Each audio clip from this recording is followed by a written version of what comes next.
Hello, welcome to today's Training Tuesday. My name is Patrick Ferries, and we are covering front-end system mistakes that are easily avoided, and naturally we'll cover how you can avoid these mistakes as well. So first off, what we mean by front-end is quotes and orders. That's kind of where it all begins. And quite a lot of things in the system, if you enter them right in the first place, that trickles downstream correctly. And of course, if you don't enter them right, then it trickles downstream in an adverse way. So we'll spend a lot of time on quote and order entry and how to avoid some common mistakes there. We will also hit purchasing, receiving, inventory, as well as installation, scheduling, and work orders. So order entry, I mentioned, will be where we spend the majority of our time. And that's because if it's entered right on the front end, that will help smooth things out through all the way to the back end. So some common mistakes: pricing items correctly. Making sure everything in your system has a price. It's really easy to do. Also, we want to make sure you have your unit of measures dialed in, your square feet per carton. Make sure you are job costing credit cards automatically, not counting on people to do that manually. We'll talk about freight a couple times. Freight is a factor. So that's when you have like a flat percentage you budget for freight or a flat dollar amount per foot per yard. We will talk about notes in the system, because if you don't notate something, then it didn't happen. So notes are a great way for sales reps to communicate to the rest of the teams, and also a little bit of CYA.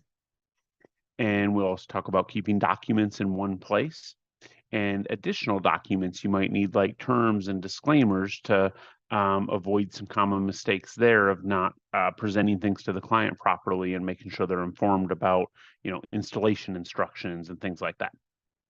We'll also hit a lot of items related to associated products to make sure your salespeople don't forget about miscellaneous supplies, labor, freight, again, in a different manner, and spread rates for things like adhesives. So we'll dive right in here.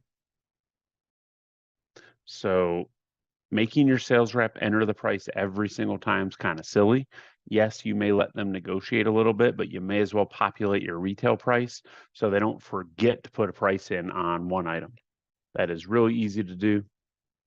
You go to inventory control, catalog A to J. You can get really fancy in how you dial in the pricing here.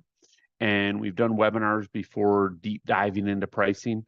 I'm touching the basics here to just make sure you have your system priced.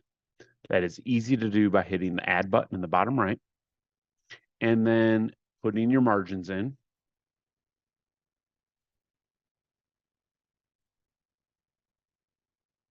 And then hit save. And that's it. You do that one time and everything in your system is priced. It's calculated on your A margin. And then as cost change, B2B updates happen, your selling price is automatically recalculated every time. Now, there's a lot more depth you can put into pricing. You can have it different by product type, vendor, scale the pricing based on the cost. But the message for today is just make sure you have some margins in here across the board so everything's priced, and then you can dial it in tighter later. So margins across the board. Now, I would also encourage you to use product pricing on just a couple of items. So margin pricing is great because everything in your system's priced, and as your price goes up over time, your retail selling price automatically goes up. So product pricing is good to get more margin. Don't make the mistake of selling everything at a baseline margin. You should have some items such as supplies, sundries, stocking goods that you're able to get a better price for. So here you're putting a specific price on that product. So this is in dollars or cents, 50 cents here a foot on my 6-pound pad. So I'm not adhering to margin rules because I think I can make 60, 70 points sometimes. So on a few select items, you want to put in the product pricing for them. And as a side note, once you have your margin pricing and product pricing going, you can enable QR codes. That's an add-on module we covered a few months ago. If you want more information on QR codes, just reach out to us. but that's very easy to set up in the system. And basically, you put a forever label on every sample in the showroom. And from then on, your showroom is priced once and for all for the customer that walks in the door and for your sales staff. So don't forget to job cost credit cards. That is easily done in sales processing, setup programs, payment type maintenance. All right, so I've got my 4% in there, a little high. Most people do 3% here. So one time, if you go into each of your payment types and put in a percentage you would like to job cost, you can also have that pay type print on the document. The job cost percentage is internal. That's just for your job cost reporting so that you're making sure you capture that and you're not fooling yourself into thinking you have higher margins than you do. So be sure to job cost credit cards.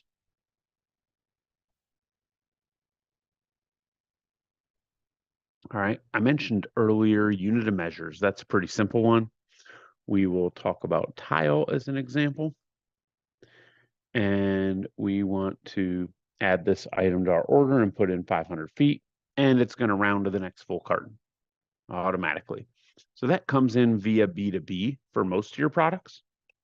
But that's a simple setting in catalog maintenance. So I'm going to hop into the catalog here and see that in the center of the screen, I have a checkbox, catalog item sold by box, 17.6 square feet per box, and it's automatically going to keep your people selling in full cartons. Now, that can be used for items that are by the piece. It can also be used for maybe things like pad. Maybe you sell pad by the square foot or square yard, but maybe you enforce full rolls being sold. So that could be used on pad as well, not just boxed items. All right. Now we're going to talk about freight for a second. So I mentioned that we're going to talk about freight in two different paths here. Later we'll talk about charging the client freight for things like a drop charge, $100 because this distributor charges you a drop fee. Right now we're going to talk about freight as a factor, as a percentage or a flat amount that you want to apply across products. So there's two ways to set that up once and not have to remember it again. I'm going to go to product code maintenance. I sell carpet by the foot. Maybe I'll do 7 cents a foot, for example. So that's going to put in 7 cents on all your carpet freight, just as sort of a freight factor to make sure people remember that. So one time you'll set that up on all your product codes. And on hard surface, if you do this route, people do more of a percentage, like say 3%. And again, this is a factor. If you're doing it this way, you're just trying to make sure they have something costed in there. And then later you decide if you want to use actual freight or leave this factor in there. That's a deeper accounting discussion. But setting this up here, at least make sure you're capturing the freight on the front end. And when your sales reps are looking at jobs and margins, that freight is built in on the front end and not a big surprise on the back end. And again, that can be done as percentage or dollar amount. And it's relatively new that you could do this at product code maintenance. So that covers your new catalog and changes in your catalog. So that covers you going forward. That doesn't retroactively put freight on all your old catalog items. So there's a simple trick for that. I'm going to go to master menu, inventory control, and special catalog maintenance, and edit freight by product. So here I could say I want all my carpet to get 50 cents a yard, continue. That's going to update all your past catalog. So the product code captures future catalog, this captures past catalog, and then you're good to go. And maybe if this was tile, maybe I'm going to do this as a percent of cost and maybe 3% of cost or something like that. Or you do it by vendor. All right, so those are two quick tricks to make sure you get freight captured in there on the front end. And again, we'll cover freight later when it comes to more of a drop charge type thing. All right, now I could not spend enough time talking about notes. When I ran the system in a retail store, we basically had a rule that if it wasn't notated in the job, it didn't happen. I didn't care if you said, oh, I told you about this, or I told the customer that, I told the installer this. It needs to be a note. So a couple ways you can do notes. Number one is job notes. And when you type in here by default, this is an internal note. But if you put an asterisk in front, it'll print on the work order. I'm just kidding. You would never actually put that in writing. But moral of the story there, put in notes, internal notes, or notes to print on the work order. Now, probably the most heavily used notes are line comments. You can get to line comments by right-clicking a line and going to line notes, or up here going to comment review and looking at all your line notes, going to a line and hitting add. Now, these notes can be on a room, a customer's copy, a work order, or both, or none. So none would mean an internal note. Both would mean the customer's copy and the work order. So I'm going to say 1T seam in the bedroom. And I'm showing that to the customer's copy. So when they sign off, it's on their written paperwork, and I'm showing it to the installer. So these notes here, you can put on any line item to describe it, and it can be for the customer, for the installer, or maybe both. So it's kind of a CYA for sales reps. Make sure you have those notes in there, and then you can't be caught making mistakes there. Another way to capture information is through eDocs. That's going to allow you to attach documents. So this would be things like diagrams, photos of job sites, job conditions, things like that. And this could be a diagram that you drew on an estimating system that's really nice and to scale. It could be a diagram you put on paper or you put on graph paper. So attach the paperwork here so there's a record of it forever. You didn't lose it, and people don't have to rummage through your desk on your day off trying to figure out what's going on with a job of yours. All right, so notes and eDocs are important. Don't make the mistake of not having it written down, because if it's not written down, it didn't happen. So I'm going to go into tile and sell an item. And I've got this affinity field tile, beige, and I will do 700 feet. And I will bundle this.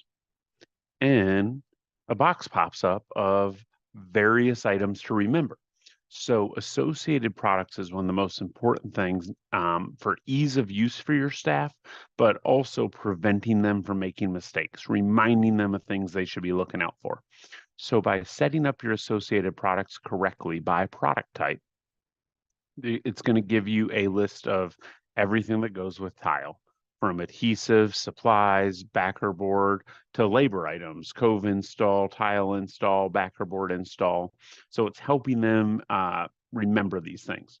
So number one is just set up your associated products to help prevent mistakes of forgetting supplies, labor, and things like that that are costly to leave out on a job in error. Now, the next level of that, I would say, is spread rates.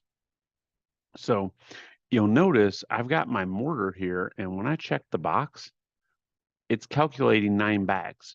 And when I look at my backer board, 1/2 inch, and I check the box, it automatically knew I need 47 sheets of that backer board. So by setting the associated products up correctly, you can have those spread rates accounted in for it. Now, with thinset, we don't really know what size trowel they're going to use, how many square foot per bag, but most of you have a rule of thumb. Most of you figure, let's just say 50 square feet a bag on thinset, 200 square feet on grout. So what I'm asking you to do is program in that rule of thumb, that spread rate. So once you've done your associated product, or when you're doing your associated product, you just have to set that up. So I'm going to go into the adhesive, to the associated products tab, and then mass association.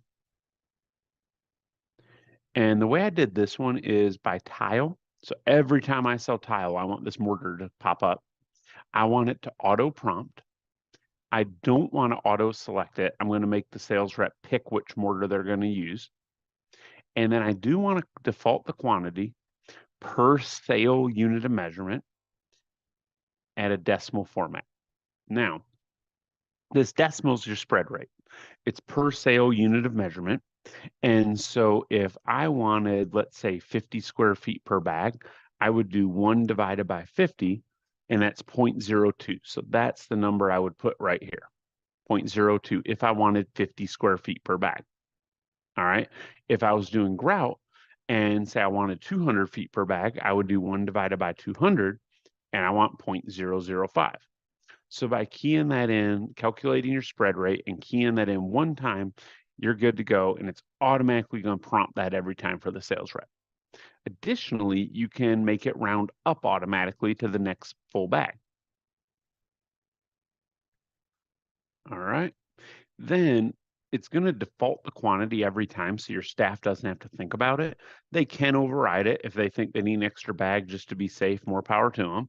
But we're defaulting that quantity to avoid that mistake of forgetting it entirely or not calculating the right amount. Same on the backer board. And then it's also reminding me, yeah, I should probably do labor, probably need a backer board, and I'll do 47 of those. I should have had that one auto calculate as well. And then down here, I've got freight. So this also helped remind me to do freight. And how I set that freight up to auto pop up was vendor specific.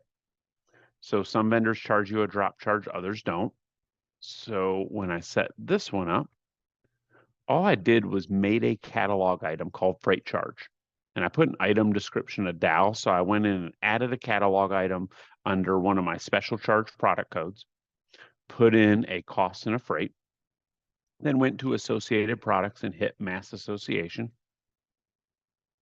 And then had this at vendor Dow. So anytime I sell something from Dow Tile, I want this to pop up, automatically prompt, automatically select it. So it's defaulting to charging this to the client, and an exact quantity of 1, because I'm going to charge 1 freight charge. So by doing so, that one-time setup defaulted freight on every time I sell a Dow product. And I hit continue. Presto, I just wrote up a 8-line item order. I had the proper square foot per carton. I had the proper spread rate on my mortar. I could bump it up a bag if I felt like it. I had my thin set, Durarock, labor, and the drop charge that was defaulted on there. So about half the items I covered in order entry, your answer is to really spend some time dialing in your associated products. All right, one last miscellaneous thing for order entry, and we'll move on to purchasing, is sometimes you have terms and conditions, disclaimers, supplemental information you want to make sure the client gets. This could be warranty information, it could be care instructions, maybe it's just disclaimers about installation. So when I go print a quote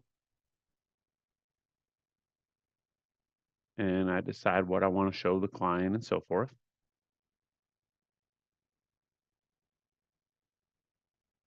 I have a box that can pop up that we call documents to print or terms and disclaimers, where I might have like LVP instructions or something else pop up. So think of that as like a document center where one time you can load up the various files and tweak where they should show up and when they should print with a quote or an order or a work order. So that's set up in master menu, system maintenance, document maintenance, and terms and disclaimers maintenance. So all you do is upload a PDF and then choose from the options below. Do I want this to apply on all documents, or does this just relevant to when I'm printing a quote or an order, or maybe a work order? And then is it optional, suggested, or required? So that would be your main settings here to pick when it prints, which documents it accompanies. But I can also dial this in by the branch, by the product type, product code, or maybe even if it's a material only job. So this could be things like LVP install instructions, care and maintenance, maybe a pre-installation checklist, or maybe on material only jobs, you have a different disclaimer that pops out. So setting up these terms and disclaimers one time can help ensure your staff gives that proper documentation to the customer. All right, now we'll move on to purchasing a little bit. And first I will fire off a purchase order just to get that ball rolling. And I need to convert this over to a sale.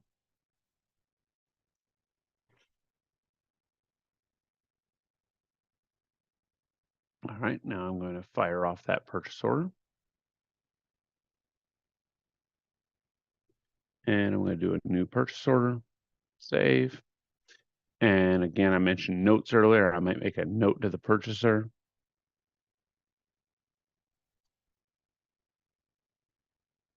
All right. Now we're going to get to purchasing and receiving. And some common mistakes there is some basic stuff like, hey, have you ordered everything you need to order? Or you might bring things in too early. Maybe it's not going to be installed for 2 months and you're bringing it in too early and you're tying up warehouse space and cash flow.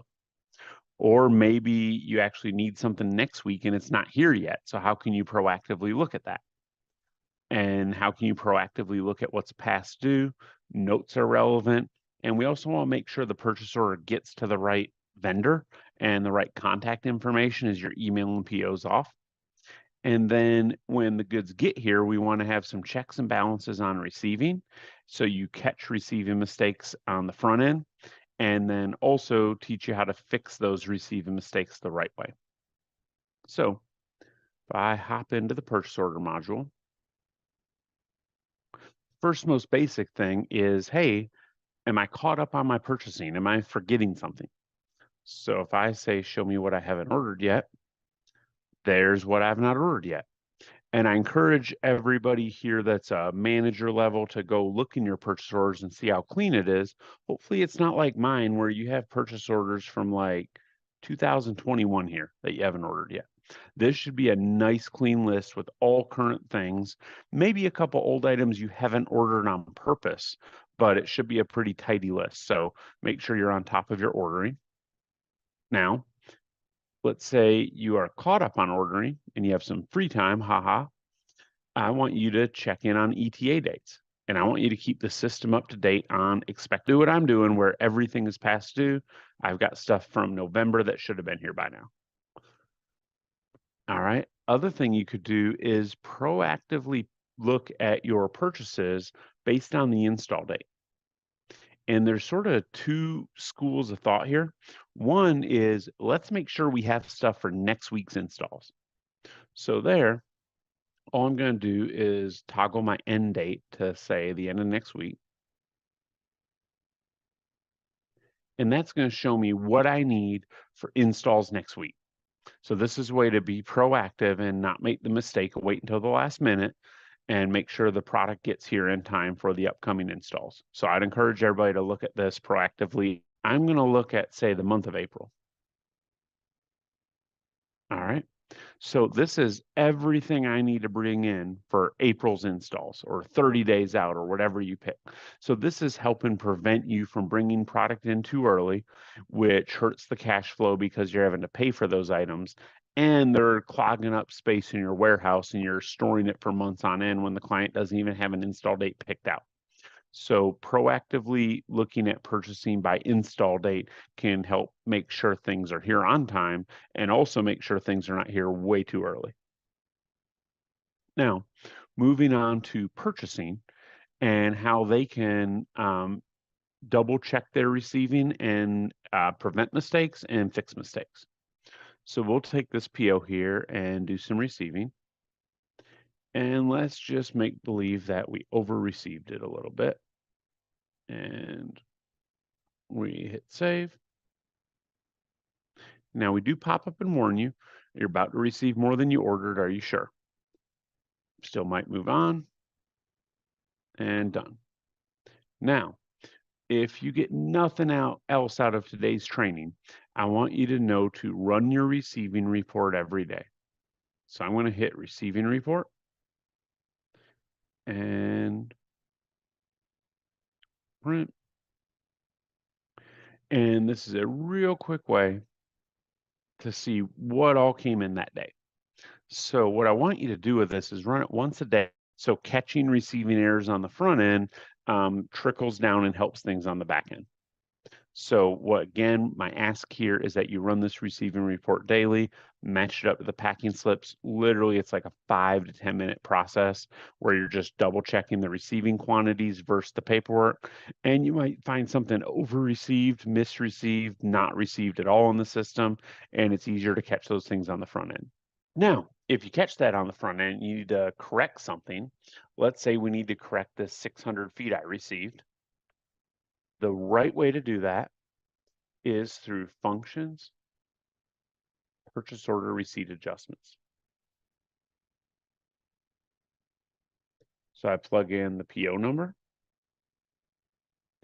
and see the receiving record there where I received 600 and that was just a simple mistake. It should have been 570. Save, presto, I'm done. So now I corrected that mistake before it hit accounting, before it hit my inventory, and before I oversold the product or overpaid for a product or caused a big inventory adjustment. So by catching the receiving errors on the front end by using the receiving report, you're able to fix it using PO receipt adjustments the right way rather than catching it months later. So those are the most common things in purchasing and receiving. All right, now we have scheduling and work orders. So these are huge topics in and of themselves that I could spend an hour on.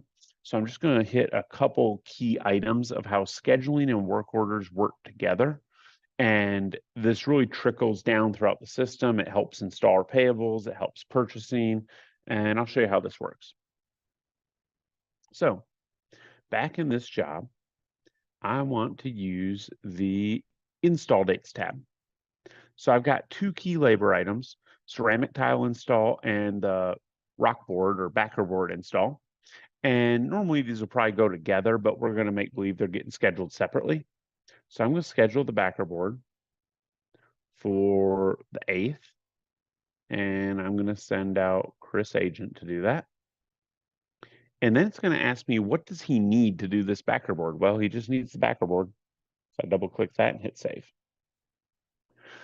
Then on the ceramic install, I'm going to click that and schedule it for, say, the 17th through 19th. And again, I might pick an installer and continue. And again, what goes with that tile? And I could use my bundling to pick all the tile items and then remove the backer board. So what I did there is scheduled it so that everybody else in the system knows when this job's supposed to go. But that also ties into the purchasing. So I can proactively look and make sure everything comes in for next week's installs, and those tricks that I showed you in the PO module, I need to have it scheduled in the system to do that. That's also going to help installer payables because they're going to know ahead of time which installer did it, and it's going to pre-prompt that installer for those labor items so the right guy gets paid and you don't mistakenly pay the wrong installer. It's also going to feed the work order. So it's going to pre-build your work order so you get the right documentation out in the warehouse. So if I go to print a work order, I have my full job here and I can manually pick out what I want to ship that day, or I can click the revision button and pick just the rock board, and that's going to be my pre-built rock board work order, or just the ceramic tile. That's going to be my pre-built ceramic tile work order. So by doing that, scheduling on the front end, you're pre-building the work order and the paperwork for the back end. So once again, scheduling and work orders are huge topics in and of themselves, but doing in the system helps all the other departments. If you use our installation calendar app or mobile app, the scheduling shows up there automatically. But even if you schedule outside of the system, you like the good old whiteboard in the office or a Google Calendar, put the dates in the system so the rest of the other departments, purchasing, installer payables, work orders, all are working off the same information. It can automate some tasks later on, and most importantly, prevent some mistakes. All right, so I think we're wrapping up here today. And we covered about 30 minutes today, and I hope everybody got a lot out of that 20, 30 minutes we spent. In Dallas, we have an upcoming workshop, May 14th, 15th, and 16th. And it's 3 days of training with breakout sessions, large group with everybody the first day, then different tracks for sales, management, and accounting for day 2 and 3. So it's about 20 hours plus of hands-on training. So if you learn something today in today's 20, 30 minutes, I know you'll learn a ton at the workshop if you can make it in Dallas, May 14th, 15th, and 16th. We hope to see you there. And if there's any questions, contact support@broadloom.com or head over to our website and click on the education and events. Thanks, everybody.